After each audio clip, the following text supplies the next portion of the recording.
Hello, welcome to this week's episode of Rebel Radio. I am so honored and so excited to have my dear friend, colleague, mentor, Joy Kingsborough on the show today. Joy, welcome. Thank you for being here. Thank you for having me, Cindy. It's always a good conversation. I know something good's coming. Especially on Rebel Radio. We're going to dive right in. We're not going to hold back today because Awesome. Joy and I love to talk about money and wealth and all things prosperity. So we're going to dive in. Joy, I want to ask you, what is money? Well, it depends on, in what context you're asking what money is, right? Because, for some, money is paper or it's digital currency or it's investment, things like that, or it's a measurement. I don't see it that way. I see money as a physical manifestation of the energy of our own sense of self, right? So money really is this conversation we're having with our own value, with our own worth, with our own contribution in the world. And depending on what we believe and how much we love ourselves, our flow moves out into the world, and money gets to carry that out so that we can have experiences. So money is sort of like a carrier pigeon for our well-being, for our wealth, for our sense of self. And so the money moves out and just says, oh, just wanted to let you know, Joy really likes abundance. So come this way. And then it attracts more energy. So it's just it's a circuit, right? It's a circuit to play with abundance, which is a circuit to play with the universe. The universe is abundant, and it's just a pathway to experience that with each other. So I love that so much. And I'm always saying, your outer world is a direct reflection of what's going on the inside. And that applies to everything. And this was one thing that I learned about money, because I used to look for money outside of myself. I used to chase money. I used to think, if I just work a little bit harder, I'll somehow break through.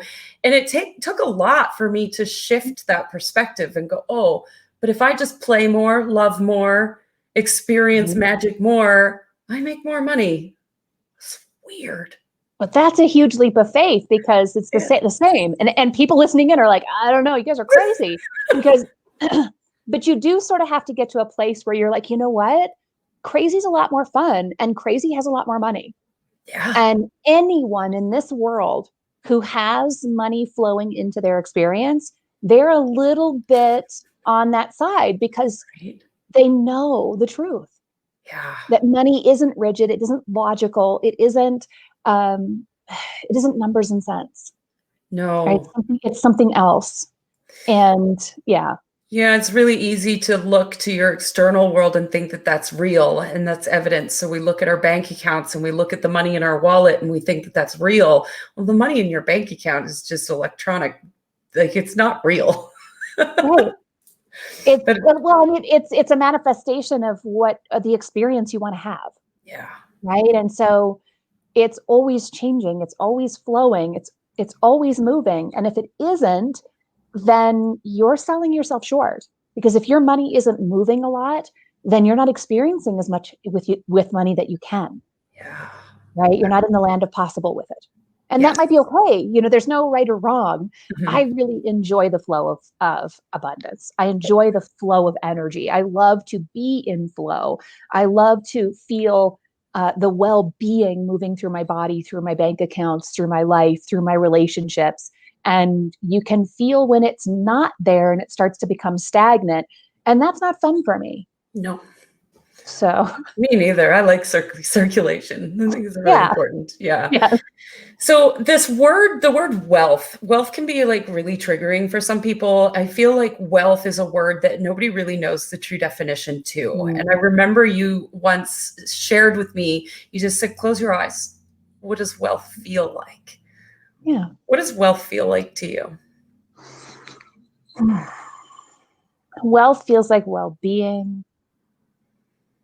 Feels like healthy relationship with life. It feels like freedom that doesn't need to be labeled, because I just am free. It feels like living in alignment with source, knowing that abundance is natural and flowing.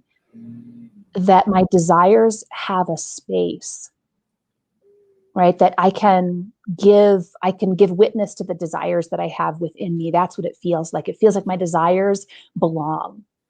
I don't have to silence my desires to match an account. I recognize that my desire is the calling forth of the wealth, of the experience of the dollars, of the experience of the desire. It feels like freedom to dream. Oh, Yeah. that feels good.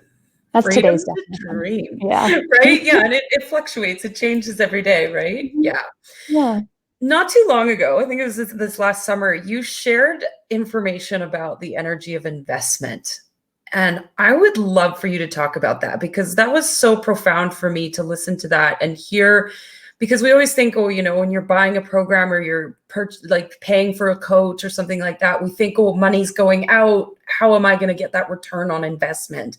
And what you shared in that video about investment was so profound. I'd love for you to just share a little bit about that. Yeah, well, when we understand the nature of it, right? So money is energy. We'll just roll with the sun is doing its thing. Yeah. This is circulating around the planet, so follow the Right? sun. A mirror of circulation. Right? I'm like, oh, how do I? But when we're looking at investment, one of the things that there's a, I call this a pole shift. You've heard me talk about this before, is we really have two ways of looking at the world. We have a way of looking at the world where we feel like everything is a resource that we need to get from outside of us, right? So we believe that we need something that's already been created by someone else, that we need to get some of those for ourselves. So we're always at a disadvantage when we invest that way. So when we're thinking about using resources after the fact, after somebody else created it. But then there's another way of looking at it where we're the source of it. Right. And this is a really important distinction. And it's really difficult to make a leap forward financially or with any area of your life without really understanding that. You have access to the source of all creation. Anything that's here was created in some way by some being. Yeah. Right? So do you want to be someone who utilizes the recycled energy of others, or do you want to create your own energetic means? Right? So that's the first thing. Yeah. Right? And then understanding, so if I'm the source of that, where does that come from? Right? Well, it comes from something in me, right? And quantum physics might tell us it comes from waves and particles coming together to create mass. It comes with conscious intention, generating an energy in the body that says, I want to go do a thing. It's the thing that the Olympian feels when the Olympian wants to go and win a race. It's like this something that's pushing them forward. Yeah. Right. And so that's energy. That's a source of energy that doesn't come from something we eat. It doesn't come from something we own. It comes from something decided. We decide to have that energy and move it forward. So this is really important because then as you're investing, if you understand I'm investing as the source and the creator of my experience, and if money is moving out on a circuit, right? If my experience of wealth is on a circuit, if it's moving out from me, then it's going to return back to me, and it originated with me. Yeah. So if I'm investing in, let's talk about investing in a program or a course, or I'm investing in anything. It doesn't even matter. You can invest in a home. You have to really get clear about what you're investing in. You're not investing in a human who put the wood and the materials together to build a home. You're not investing in the. You're investing in the bliss of living a lifestyle. You're investing in a way of living. The same thing that you're investing in a course, or you're investing in an employee or a partner, or wherever money is flowing. When you do that consciously, you recognize you're investing in the experience of it. So if I'm investing in a course, I'm investing in the experience of learning something, of integrating wisdom, of the gift of the journey of this for me. Yeah.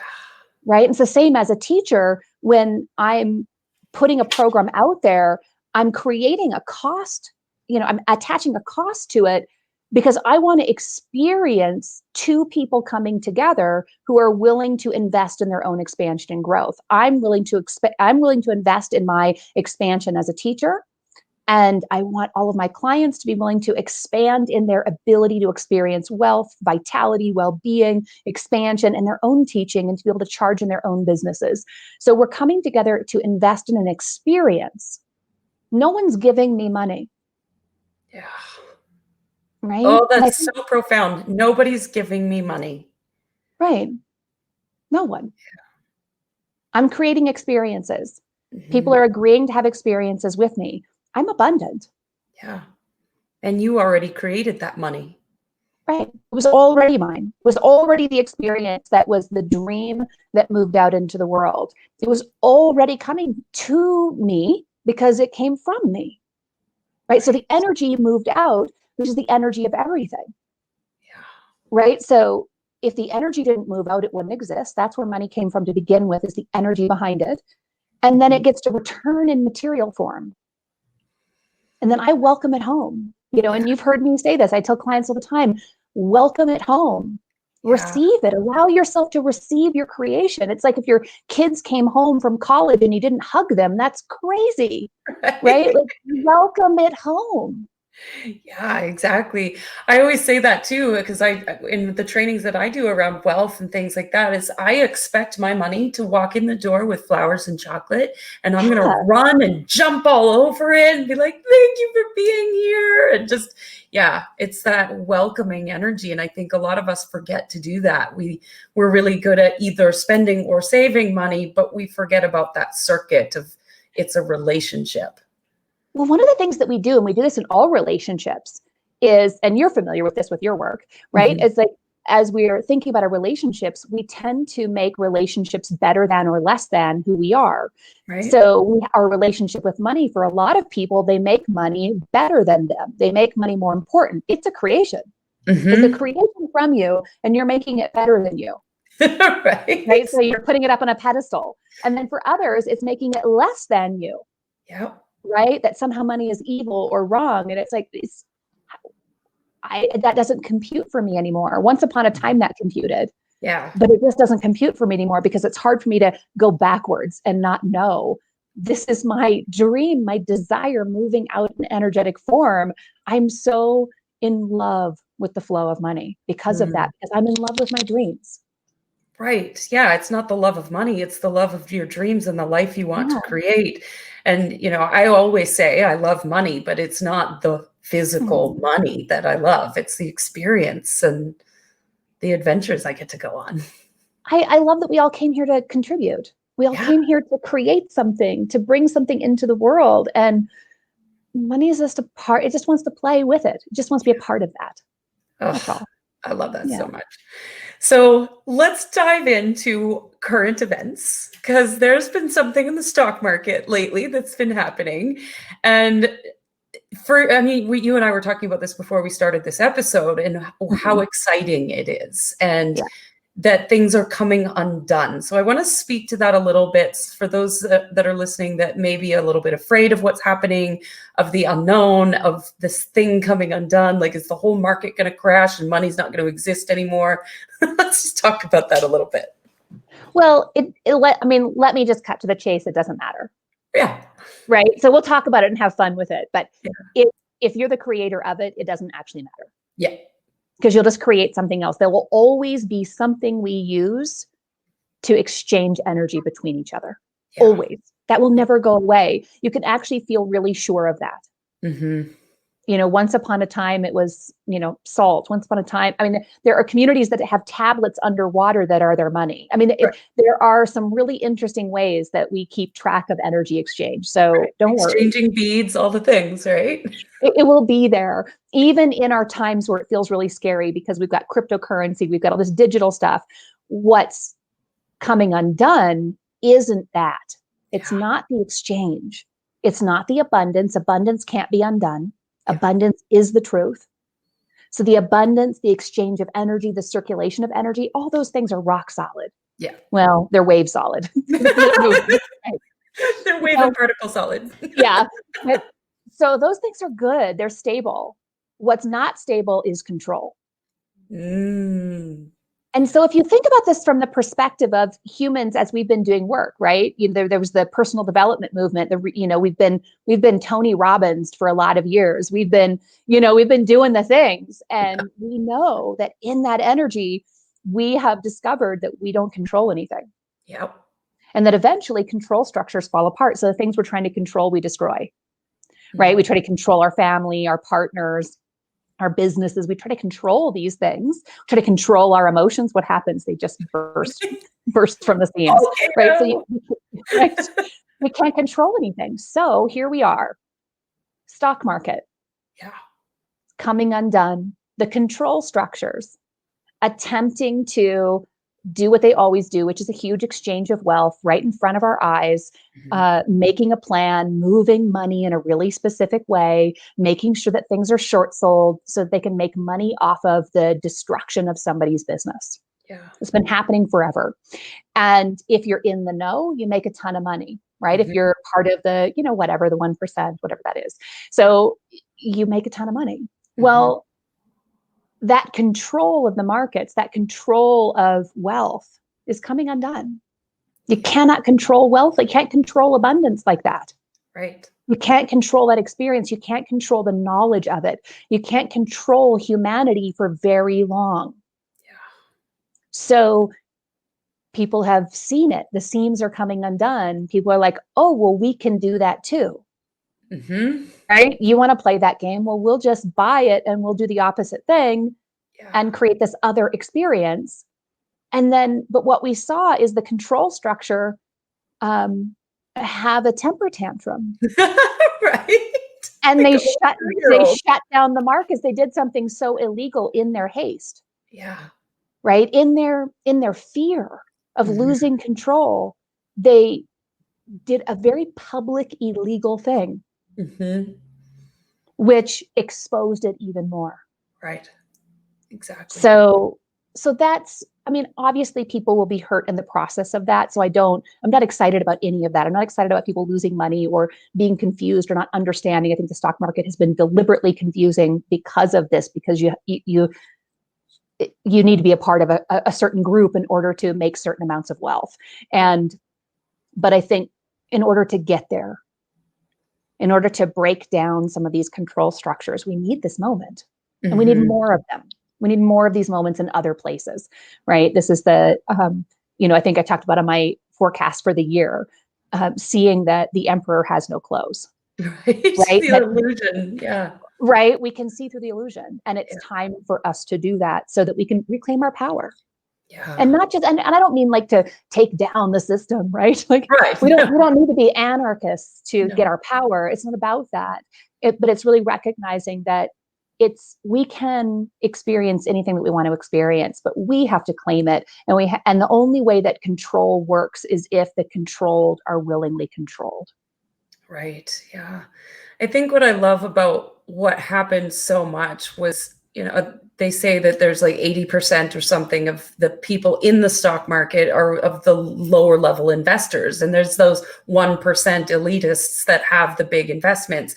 And it was so beautiful to see the quote unquote little people. That's not what I mean, but all of them come together in community and do this together and pull together as a group and say, let's do this together as a team. Like that was, to me, I was just like, oh my God, how powerful is that to use technology all around the world to bring a group of gamers together to do this. That's the point. Yeah. There's nothing we can't do. We are not controlled. We cannot be controlled. Right. Yeah. So it's really powerful. And I think the universe is humorous because they used a company called Robinhood that was falsely, their name was a funny irony to me because they were shutting down the little guy when really, what's the story of Robinhood? So, we don't need Robinhood to save us. Yeah. We don't need a Robinhood. We do it. Right. Yeah. Because we create it. We don't need to steal from the rich to give to the poor. We just create it. Correct. Because there is no Robin Hood. There is no rescuer. There is no Robin Hood. There is nobody coming down to save us from anywhere. Yeah. It's us. Yes. So that it's a huge message on so many unconscious and conscious levels for humanity that will only result in more abundance. Right? Oh my gosh. Yeah. So on that note, because I know that you love to kind of forecast just like I do. So kind of talk us through the next, 10 years. Where are we going? What's happening? What's going on? There's a lot we don't know. I think there's a lot that's going to be created along the way, which is a big part of the forecasting, is that between now and about 2024, we're in a state of shift, right? We're coming, we're in the undoing stage. We're in the, hey, by the way, you have the power. And I love what Tyler said in the comments. We have the power. It's up to us to own it. That's what we're discovering. Yeah. That's what we're discovering in this coming undone. Right. So as we come undone, that's going to be happening for at least into 2022. It's still a little bit heavy for a bit of this year, and then it's going to lighten. We're going to lighten midway through the year. And then we're going to start to see that there is a pathway, that we do have the power. And I think we're going to have kind of baby steps, right? Where it's like trying to get our footing on, well, what would it be like if we don't need somebody to tell us what to create and we really just start doing the things? And then there's, right? And then there's going to be a lot of information that starts to come to the surface as a result of that. We've had a lot of misinformation that's going to begin to dissipate. The misinformation is going to start shifting, and we're going to be able to have more discernment in that. We're going to see through it more. I think we've had a little bit of immaturity of what's real information, what's not real information, and people are seeing through it. That will happen more rapidly than what it took to have the first initial breakthrough of that. Right. Hashtag fake news. Right. So we'll have more discernment around that, and then there won't be such a payoff to do it. Right. So it will happen because there just won't be a point to it. But we will start to understand some things and get some greater perspective on what's happening with the world, what's happening with the planet, what's happening with, what is happening with the temperature changes, what is happening with the global shifts and, all these things, not just the economy. We will shift the way that we use currency. That is occurring. And, it's already mixed. There's mixed energy around it. I think if we can recognize that, if we can just drop the control structures, it's no problem to have digital currency. That's not an issue. That's where we're headed. That's just part of the energy that we're in. We're in a place where we're learning how we're going to have a relationship with technology. Right. Yeah. But by about 2026, 2027, we're going to really understand the technology of our human body more. And we're going to begin to give that the respect that it really has been worthy of the whole time, that the technology of the body is far superior to any technology that we're creating. It's far I can vouch for that. Yeah. And so we've been trying to add resource to the body. Right. We've been trying to create all these amazing resources, and so many innovations have occurred, right? Bionic knees and all kinds of stuff. Right. So all these things are available. And then we're going to make a huge leap forward and go, oh, I didn't need to build one. Right. I could just have one. Yeah. So we're going to start to make some really big headway in what is actually happening with this machine. Oh, that's so cool. Which is a much needed breakthrough in our understanding and our collective understanding. We're going to understand what consciousness is from a more deliberate perspective. We're going to understand how this game is held together. Right? Like what's actually happening. Science is going to go through huge shifts. Science is going to come undone, the control structures around it. Science is going to have a completely different perspective. It'll be exposed for a bit of the, I'll be careful about my language. I want to make sure you don't get banned. It's Rebel Radio. It goes everywhere. You can say whatever the fuck you want. Yeah, the science community is less functional in some regards. And so there'll be a breakthrough there where we come into more of that. And so within 10 years, we're going to be looking at a world where it won't be familiar at all, how we function and how we move in the world. We wouldn't imagine giving our control to others. It wouldn't even make sense to have people tell us what to do. Government will look very different in a very short period. Think about how short a period of time 10 years is. Yeah, it's not very long.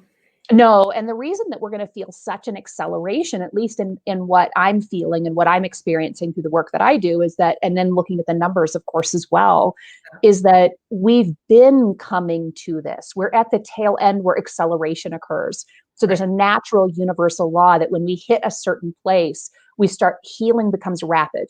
Changes become rapid, and then we have a transmutation and a breakthrough. So we're looking at transmutation energy in about 4 or 5 years, where we're going to start to really be in the whole new world aspect of the awareness of that will be very dominant. I love that. I want to start singing now. A whole new world. You do it. Yeah, you sing. That is the first time I have sang a song on Rebel Radio. Oh my gosh, I love that so much. And I think really, because I've worked with you for 4 years now, and the work that I've done with you has really supported me in understanding how this is going to unfold and not being afraid of it, and really understanding the power that we have within our own bodies. And that's been an exploration of my own for the last few months here. And it's so profound and it's life-changing. So I'd love to give you an opportunity to talk about your work, talk about Mind Shift, and just share with the world, because we are viewing the world, share with the world what Mind Shift is, because the world needs to know about it. Oh, thank you. I have just, I love you so much. I have adored working alongside of you and everyone else. Mind Shift is really, I'm always scared, like everything is spectacular. Everything is, but when you get to land into the flow of, why you were born, that's what I feel like first and foremost is what Mind Shift is for me. It's the reason that I'm here. And Mind Shift is an opportunity for us to explore in a very deliberate way, a leap in consciousness. And it's an invitation where, I help walk people to the edge of that leap and help them know they're safe the whole time, so that they can shift their awareness from the need to depend on the external world for their validation, their well-being, their value, their love, all of those things, to really make the leap to being full-time aware of and in charge of your own experience. Yep, I couldn't have said it better myself. I'm at the tail end of Mind Shift. And I went through your universal law certification a couple of years ago, but this, you've brought it to the next level, as you do, you always do. And for me, Mind Shift has been beyond profound, because for me, I have finally understood that I am source. And I think that's really the key. That's when you understand that, the mind stops getting in the way. And as you and I always joke, there is no fucking mountain. Right. Well, because if you believe in limits, you believe in resource, you believe the external world is more important than you. And that's a sign you're believing in an illusion. And so shattering that illusion is really important so that you can get into truth. And you're right, it's knowing your source is the ultimate, knowing that you have this power moving through you. And getting to the place where I think the other thing that's really important about what Mind Shift is bringing to the world is it eliminates the need to ask how you're going to do anything. Oh my God, yes, the how is gone. Gone. The how was the mountain. Right, there's no need to ask it. It doesn't even make sense when you're coming from that perspective, because you understand that it will get done. The other piece that happens is you only believe in abundance. Abundance and possibility become the pathway. And that opens something up that, imagine if the universe was so focused, because I always call Mind Shift is really learning to think like the universe. And imagine if the universe was worried about what might not happen, right? Like, oh my gosh, what if I keep growing and expanding? What if I can't do it? Like, imagine that kind of insecurity. How would we hold all this together? Right. Because it's not real. It doesn't exist. You cannot create. You can't create and grow with insecurity. And they're not even real. They're just a denial of truth. They're literally living in denial of what is. And so I'm really passionate about that, because we can not only know this from a mental cognitive space, which is what we've been talking about, like how to think that way, but also to feel it. We are bringing something, I think, really spectacular to the world with Q, with the quantum expansion of, you can feel it and you can direct the energy in your own body. You can actually harness, and some people know this, and you know this sort of intuitively, but you can harness the waves in your body, the energetic waves in your body. You can harness them and give them direction and create, literally. You don't have to have a wing and a prayer or whatever they say. You don't have, like, I hope. You can literally direct the energy of your body. And when we learn to do that, then we're the universe, because the universe is constantly reorganizing energy. That's what it does. And we are a part of that. We are a conduit of it. And when we learn to reorganize energy all the time without thinking about it, it's just the way we move forward. We are unstoppable, limitless. We're creating, we're living in the world that we want. And all of these challenges we're experiencing, they just fall away. Oh, yes. It's so good. I love that so much. I have a Post-it note, two of them in my house, that say "to the vortex." And to me, that's exactly what that is that possibility mindset, which has been the biggest thing that came out of Mindshift for me, was instead of thinking about all the things that could possibly go wrong, you just shift to all the things that could possibly be fucking amazing. Right. Yeah, but let's be real, because Danielle just pushes so much undoing to get to that. And you're right, because that illusion has to come down. Yeah. The illusion has to drop. Yeah. And that's the piece where, I was talking about this morning on my live, like, we've got to be courageous enough to drop the illusion. And that, which brings us back to the beginning of the conversation. We've got to be brave enough to know that if I believe in my dreams, my bank account will be overflowing. Exactly. Right? I don't have to measure the dollars. I can just move the energy out. Generate it yourself. I love that so much. Joy, I want to thank you so much for being on the show today. It is always a pleasure to pick your brain and geek out with you. Thank you. And as always, we end Rebel Radio with one last question, which I know you're going to love. What do you dream of for the world? I dream of a world that remembers, not just remembers that they could be powerful, a world that remembers it so deeply that they seize the power and we create what's next. That's what I dream for the world. Make me cry. Thank you for being on the show.